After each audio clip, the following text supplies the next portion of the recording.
성도님들 반갑습니다. 11월 18일 목요일 말씀 묵상입니다. 오늘 묵상 본문은 사사기 8장 22절에서 마지막 35절 말씀입니다. 오늘 본문은 미디안 연합군을 진멸한 이후 기드온이 사는 날 동안 이스라엘이 평온했음을 말씀합니다. 그리고 기드온의 죽음을 기록하고 있습니다. 그런데 사이사이 기드온과 이스라엘 백성들의 영적 타락의 모습을 계속해서 드러내고 있어 또 다른 불행을 예고하고 있습니다. 본문 22절에서 27절 말씀입니다. 이스라엘 백성들은 미디안과의 전쟁을 승리로 이끈 기드온을 칭송합니다. 백성들은 기드온에게 우리의 왕이 되어달라고 강력하게 요청합니다. 22절 말씀입니다.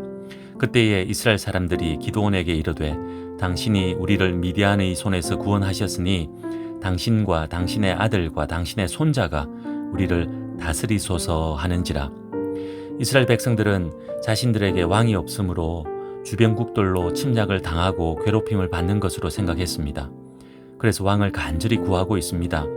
하지만 이번 전쟁도 하나님께서 승리하게 하신 전쟁인데 백성들은 하나님을 찾지 않고 왕을 구하고 있습니다.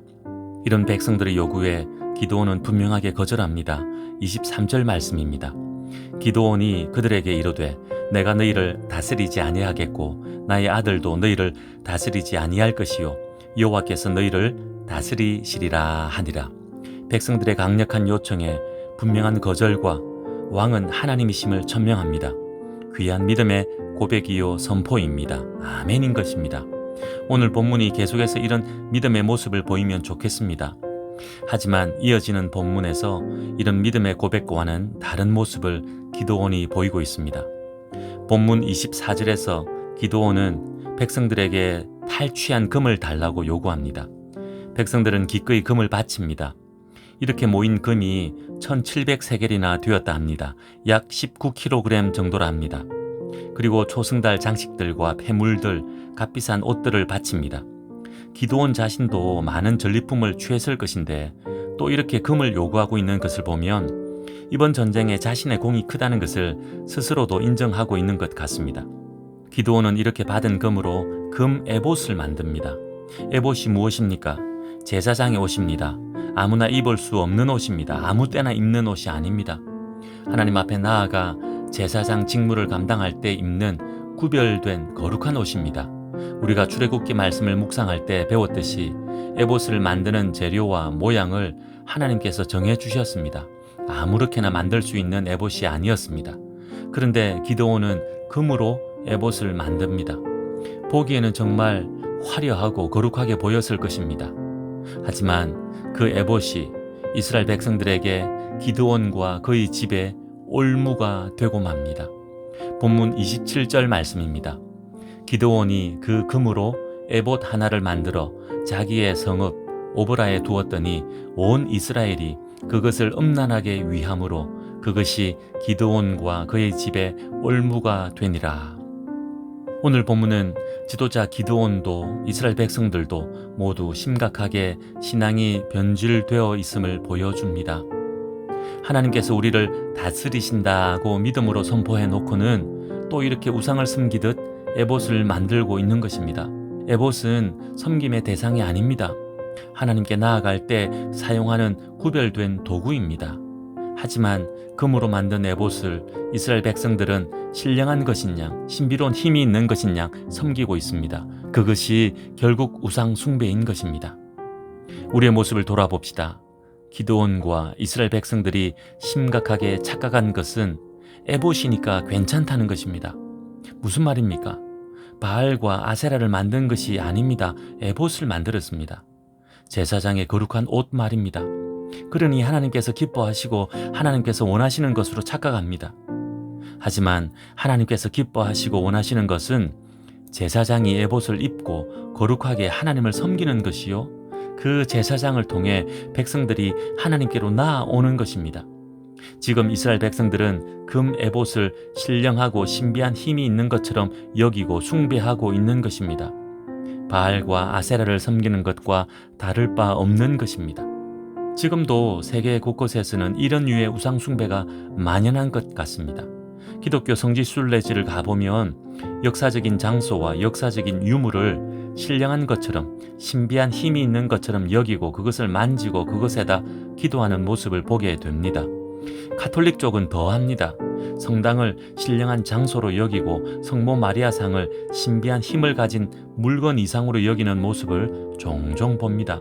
이런 모든 것은 우상 숭배입니다. 우리 자신은 어떻습니까? 인격적으로 하나님 만나는 것에 힘쓰지 않고 신령하고 신비한 무언가를 추구하고 있지는 않습니까? 예를 들어 은사를 받은 자를 능력자로 섬긴다든지, 저 기도원에 가면 반드시 응답받는다고 믿는다든지, 교회 물건들을 성물이라 하면서 특별히 세례와 성찬의 도구들이나 강대상과 같은 것들을 신비한 힘이 있는 것처럼 여긴다든지 하는 것들 말입니다. 물론 은사를 받은 분은 존중해야 하고 믿음의 사람들이 기도한 장소를 의미 있게 여겨야 하지요.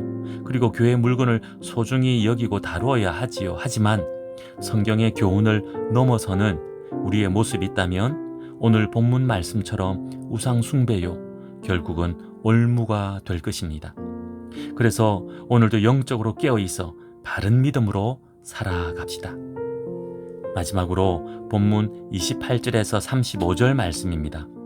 기드온의 죽음과 그 이후 또다시 이스라엘의 타락을 말씀하고 있습니다. 하나님께서는 이스라엘 땅에 다시 평온을 허락하십니다. 앞서 살펴본 것처럼 그들이 결코 믿음으로 잘 살아서는 아니었습니다. 그럼에도 하나님께서는 작은 믿음을 보시고 평온의 은혜를 부어주십니다. 28절은 기드온이 사는 40년 동안 그 땅이 평온하였다고 말씀합니다. 그 이유는 어떻게 되었을까요? 하나님의 은혜에 합당한 모습으로 살았다면 더욱 큰 평온의 은혜가 부어졌을 것이고, 반대로 합당하지 않게 살았다면 평온을 빼앗겼을 것입니다. 그런데 불행히도 오늘 본문은 후자의 모습을 말씀하고 있습니다. 본문 29절에서 32절 말씀은 기드온의 삶과 죽음을 말씀하는데, 아내가 많아 아들도 70명이나 되었다 합니다. 첩도 있었고 첩의 아들도 있었습니다. 왕이 되기를 거절했지만 그의 삶은 실제 왕과 다름없었습니다. 이제 기드온이 죽었습니다. 또다시 이스라엘 백성들은 우상을 섬기며 타락의 길로 나아갑니다. 본문 33절, 34절 말씀입니다. 기드온이 이미 죽음에 이스라엘 자손이 돌아서서 바알들을 따라가 음행하였으며 또 바알 브릿을 자기들의 신으로 삼고, 이스라엘 자손이 주위의 모든 원수들의 손에서 자기들을 건져내신 여호와 자기들의 하나님을 기억하지 아니하며 바알들을 따라가고 바알 브릿을 신으로 삼았다고 합니다. 바알 브릿이란 말은 언약의 바알, 언약의 주인이란 뜻입니다. 바알을 언약의 주인으로 섬기고 있다는 것입니다. 언약의 주인은 하나님이신데 그 하나님을 잊고 바알을 섬기고 있습니다. 우상을 따라간 이스라엘 백성들은 기드온과 그 집안도 잊어버려 후대하지 않았다고 말씀은 전합니다. 앞서 살펴본 것처럼 하루아침에 타락한 것이 아닙니다. 변질된 믿음으로 살았기 때문에 서서히 타락한 것입니다. 자신들이 타락한 줄도 모르고 타락한 것입니다.